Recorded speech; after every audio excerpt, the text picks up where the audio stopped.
I will be speaking in English. I hope this is okay for the audience. I'll speak quite slowly. And I first want to thank Peter. I want to thank the University of Mainz and the Media Convergence program, of which I am an honored guest. I'm going to divide my presentation in two parts, very much like Florian Dombois just did.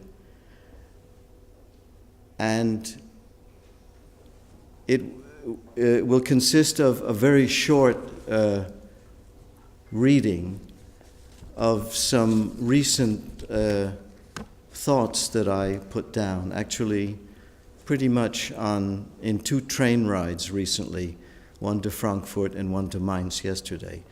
So these are really, you might say, notes on the fly, or notes in motion. And they're part of a process that every artist carries on in their lifetime, a lifetime of asking very hard questions. And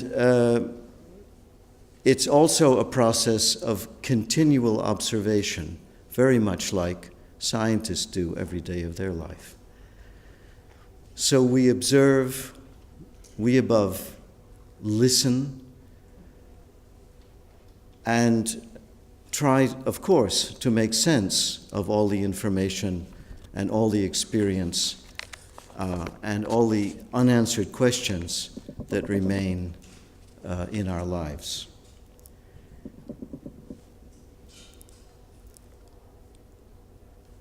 Unlike Florian's presentation, which was coming from a very special scientific point of view, this will be, but always arriving at the artistic connection. This will be a presentation of a purely subjective nature.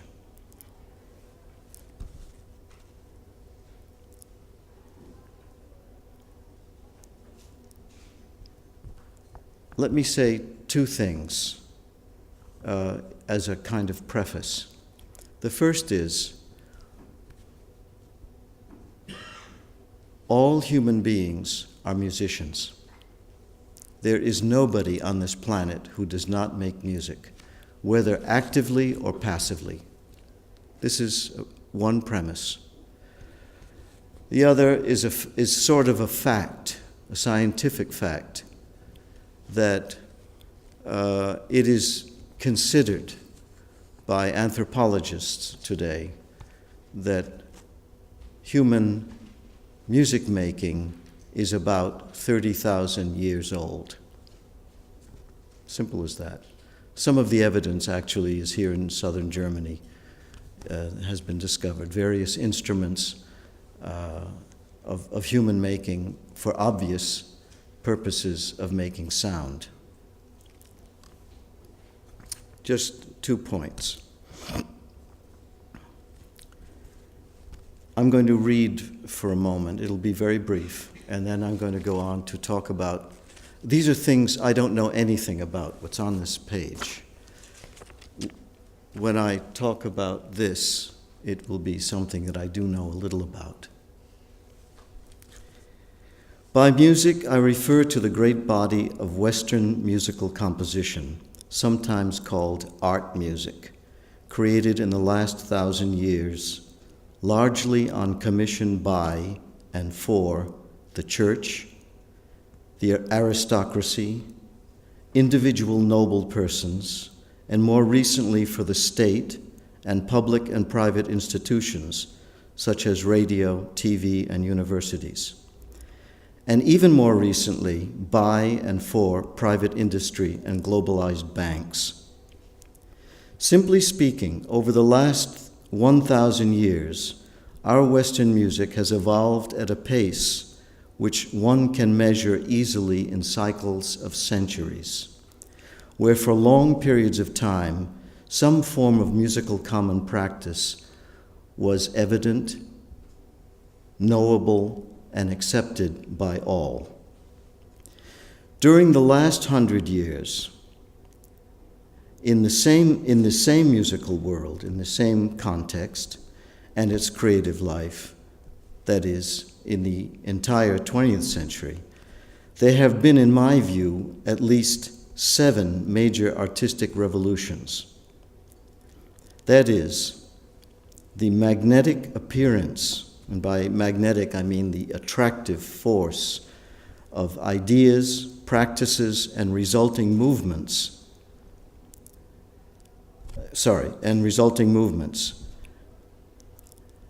Today, at the beginning, I have a sentence which I didn't check out, it didn't work. Today, at the beginning of the 21st century, all of those diverse practices in the revolutions I'm about to list, often incompatible and antagonistic, live side by side in a single creative musical universe.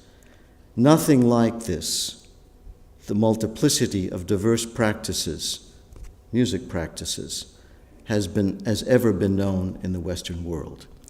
So what I'm saying essentially is the 20th century was a century of musical revolutions, one after the other. Right now I'll list them for you, what I think they are. And the beginning of the 21st century, again, a cycle of 100 years, has been the confusing multiplicity of the results of all of the previous revolutions. These are my lists of revolutionary events in the history of music in the 20th century. Some of them have multiple titles, such as number 1, Dada, Brutism, Futurism.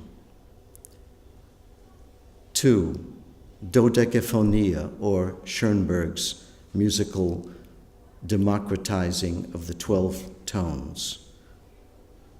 We have a lot of more tones than that today.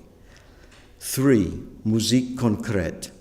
Musik concrète, who, for those of you who might not know that term, is the phrase given by Pierre Schaeffer in the middle 1940s to a practice of recording environmental sounds, that is, ambient sounds, could be anything, any noises, and creating on magnetic tape musical compositions with these noises. He incidentally believed that the noises in themselves had no meaning, that is, had no concrete reference, even if it was the sound of a locomotive, which he used a lot. Number 4, the advent and usage of chants, silence, and non-intention. This is primarily the essence of John Cage's contribution. Number 5, minimalism. Minimalism sets itself off by opposing the generalized musical direction of Western music, especially the Romantic influence, even the Baroque influence, where music has a specific goal. It goes from A to B. Minimalism tries to go from A to A, or B to B, or C to nowhere. And it can, in some of the extreme forms, have no beginning and no end, and in very extreme forms, imitate universal, that is, cosmic events, which possibly have a beginning. They must have a beginning somewhere, we think, but we certainly don't know about their end.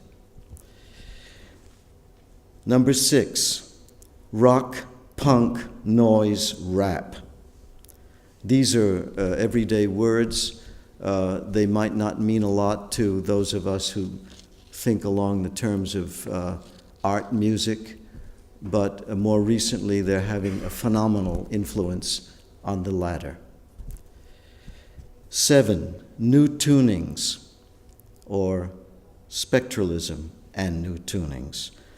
That is the diversification and opposition to the equal-tempered system, which essentially, well, Pythagoras did not invent equal temperament, that's for sure, because he was using natural intervals that occur in nature. But the tuning systems and the people who are now using them today are multiplying by the day, by the minute. Everyone is discovering a new way of going in between the tones. This is quite a This is a major phenomenon right now. Number 8, electric. I call it electric, not electronic. Electric music and the digitalization of all musical means. This is a much more recent phenomenon. It is probably the one that will determine what will happen in the future of our musical lives more than any of the others, but we don't know that for sure. Opposing that is number 9, free improvisation, the idea that music can be made absolutely spontaneously without any score, any preparation, any direction, anything, just by, excuse me, dropping a piece of paper on the floor. So, any gesture with any instrument spontaneously made is part of this movement and belief. All of these, incidentally, all of these categories I'm pointing out are well known to anybody in the contemporary music field, but they are so many and so they're like individual, I wouldn't call them cults, but they certainly have their own locus historically, and very, very powerful forces sometimes within each of these musical strategies.